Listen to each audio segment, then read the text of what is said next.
دوستای عزیز، میخوایم سر موسیقی صحبت بکنیم. وقتی که سر موسیقی صحبت میکنیم احساساتی صحبت نمیکنیم. من از روز اول گفتم که نفس انسان همیشه چیزهایی که حرام است رو بسیار خوش می داشته باشه. یعنی من هم یک جایی که موسیقی رو میشنوم خوشم میاد، اگر از نگاه خوشی باشه سرم تاثیر میکنه. ولی که حلال است یا حرام است، یا جایز است یا ناجایز است، یا خوب است یا بد است، این قرآن تعیین میکنه و سنت رسول الله صلی الله علیه و آله تعیین میکنه و این که علما و مفتی های اسلام دربارش چی گفته اونا تعیین میکنه. اما این که مزاج من هست یا من یک چیز خوشم میاد، طبعا هر حرامی که است، اما دوزخ که است، راه دوزخ هم تو خوب سرک قیر است، چهار طرفش گلاه هست، دخترای برهنه هست، فیلم‌ها هست، سینماها هست، دول است، رقص است، ساعتیری هست، تا که سرک هم تو قیریزی رفته میری قلوب در دوزخ میفتی. اما راهی که به طرف جنت میری، راه جنت جهاد است، راه جنت مثلا لط خوردن است، راه جنت مثلا خونت میریزه، راه جنت مثلا سنگلاک ها هست، سختی ها را میبینی، دشنام ها را میشنوی، توهین میشی، تهدید میشی. دندانای پیغمبر شهید شد، پیغمبر از نعلین مبارکش خون جاری شد. یعنی جنت رفتن کار آسان نیست. پس او را که است، راه دوزخ که است، بسیار با گلها و با زیبایی هاست. از این خاطر بسیار ساده انسان میتونه به دوزخ بره، اما وقتی که بخواد به جنت بره، راه جنت پر از مشکلات است. به هر صورت ما میخوایم که درباره موسیقی بفهمیم. اول خدا بفهمانیم و باز بعد از او سر از او بگوییم که حلال است یا حرام است، یا جایز است یا ناجایز. به خاطر فهمیدن یک مطلب، همیشه شما کسایی که جوانایی که دعوتگر هستین، جوانایی که با فکر هستین، با اندیشه هستین، شامل نهضت اسلامی هستین، شامل از این هستین که باید جهان تغییر بکنه، جوانایی که میخواین که بیرق اسلام در سر قصر کرملین و سر قصر سفید بیرق اسلام رو بلند بکنین. همیشه وقتی که تحقیق میکنیم سر یک موضوع، منهج علمی چی است؟ باید تاریخچه‌اش بفهمید که از کجا شدی.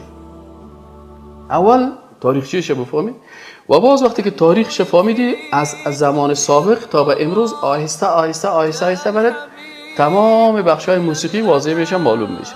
هر چیزی که میخواید، تنها موسیقی نه، هر چیزی که میخواید. پس ما وقتی که موسیقی را در لغت و در اصطلاح و گپا فهمیدیم که در لغت موسیقی چی را میگه و در اصطلاح موسیقی چی را میگه و یار چی را میگه، خب به هر صورت عالمه سر از اینکه موضوع بسیار مهمه که تاریخ موسیقی را سر تاریخ موسیقی و تاریخچه موسیقی بحث میکنیم که موسیقی از کجا شروع شد. موسیقی از زمانهای بسیار قدیم وجود داشته، بسیار از زمانهای قدیم، و امی صداها اصلا علما میگن، کسایی که در این راستا تحقیق کردن میگه اول صداهای موسیقی و صداهای زیبا و صداهایی که بود زیادتر صداهای طبیعی بود، که مثلا صدای پرنده ها بود. مردم از صدای پرنده ها لذت می بردن، مثلا بعضیا گل سر داشتن و بعضیا سایره داشتن و بعضیا بودنه نگاه میکردن و بعضیا مثلا کپ نگاه میکردن. این گپا باز همون صدای از خوششان میامد. پس این صداهایی بود از پرنده ها که بسیاری کسا از همون لذت می بردن. و بعضی از حیوانات بود صدای بسیار زیبایی داشتن.